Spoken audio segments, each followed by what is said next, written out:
بسم اللہ الرحمن الرحیم۔ السلام علیکم۔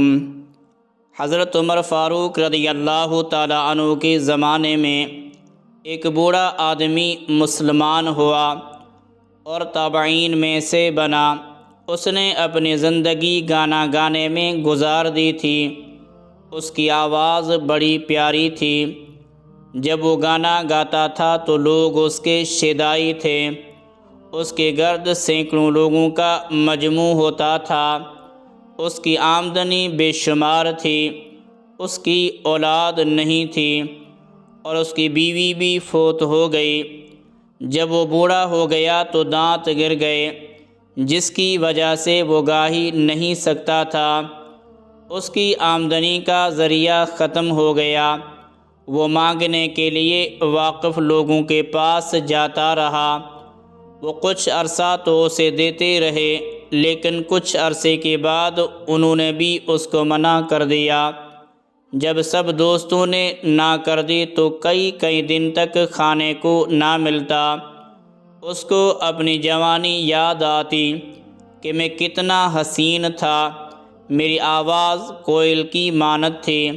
جب میں گاتا تھا تو ہزاروں لوگ میری آواز پر مرتے تھے اور میری جھلک دیکھنے کو ترستے تھے، لیکن آج میں دھکے کھاتا پھرتا ہوں اور کوئی بندہ مجھے ایک وقت کا کھانا دینے کو بھی تیار نہیں ہے۔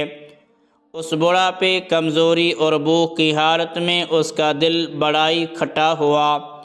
اس نے سوچا کہ کاش یہ راتیں میں اللہ تعالیٰ کے لیے جاگا کرتا تو اللہ تعالیٰ مجھے کبھی اپنے دربار سے نہ دھتکارتے، لیکن میں نے تو اپنی جوانی ضائع کر دی۔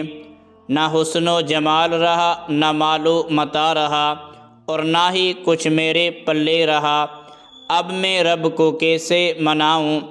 چنانچہ وہ اسی سوچ میں گم ہو کر جنت البقیع چلے گئے اور قبروں کے درمیان ایک جگہ بیٹھ کر اپنی جوانی کو یاد کر کے رونے لگ گئے۔ انہوں نے روتے روتے دعا مانگی، اے رب کریم، میں نے اپنی جوانی ضائع کر دی۔ اب میرے پاس کچھ بھی نہیں کہ میں آپ کے حضور پیش کر سکوں۔ میرے منہ میں دانت نہیں، پیٹ میں آنت نہیں۔ اب میں بوڑھا ہوں، انہی کے سارے چل کے آیا ہوں۔ نہ آنکھوں کی بینائی ہے، نہ کانوں میں سنوائی ہے۔ اے مالک، اب میں شرمندہ ہوں، مگر یہاں آ کر بیٹھا ہوں تاکہ میں اپنی قبر کے قریب ہو جاؤں۔ یہ واقعہ مولانا روم رحمۃ اللہ تعالی علیہ نے لکھا ہے۔ وہ فرماتے ہیں کہ جب وہ آدمی اپنے گناہوں پر نادم و شرمندہ ہو کر رویا تو اس کی آنکھ لگ گئی۔ تھوڑی دیر کے بعد وہ اٹھا تو دیکھا کہ سامنے سے ایک آدمی چلا آ رہا ہے۔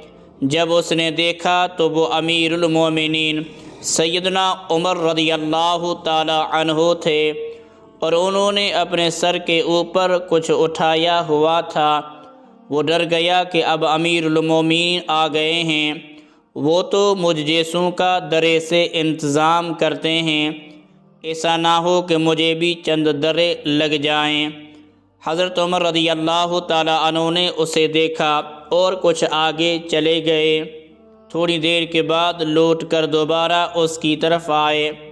جب اس نے انہیں دوبارہ اپنی طرف آتے دیکھا تو اور زیادہ ڈر گیا کہ یہ پھر میری طرف آ رہے ہیں، پتہ نہیں میرا کیا بنے گا۔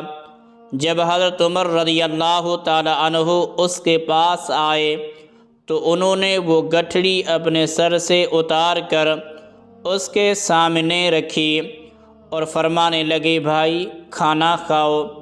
وہ بوڑھا حیران ہوا کہ امیر المومنین مجھے کھانا پیش کر رہے ہیں۔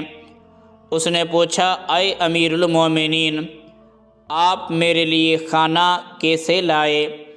حضرت عمر رضی اللہ تعالی عنہ نے فرمایا، دوپہر کا وقت تھا، میں کیلولہ کر رہا تھا کہ میں نے خواب میں دیکھا مجھے خواب میں اللہ رب العزت کی طرف سے پیغام دیا گیا کہ میرا ایک دوست قبرستان میں پریشان بیٹھا ہے، وہ بھوکا ہے، عمر جاؤ اور میرے اس دوست کو کھانا کھلا کے آؤ۔ جب میری آنکھ کھلی تو میں نے سوچا کہ اللہ تعالیٰ کا دوست ہے، چنانچہ میں نے اپنی اہلیہ سے کہا کہ جو کھانا تیار ہو وہ دے دو۔ اس نے کھانا باندھ دیا۔ میں نے کہا کہ میں اللہ کے دوست کی طرف جا رہا ہوں، لہٰذا کھانا ہاتھوں میں نہیں بلکہ اپنے سر پر اٹھا کے لے جاتا ہوں تاکہ اللہ کے دوست کا اکرام ہو سکے، اس لیے عمر کھانا سر پر اٹھا لایا ہے۔ اے اللہ کے دوست، کھانا کھا لو۔ جب اس نے یہ سنا تو کہنے لگا، اچھا، میں نے ابھی تھوڑی دیر پہلے اپنے رب کے سامنے توبہ کی تھی۔ میرا پروردگار کتنا کریم ہے کہ اس نے میرے تمام گناہوں کے باوجود میری ندامت کو قبول کر لیا اور وقت کے امیر المومنین کو خواب میں حکم دیا کہ جا میرے دوست کو کھانا کھلا کے آؤ۔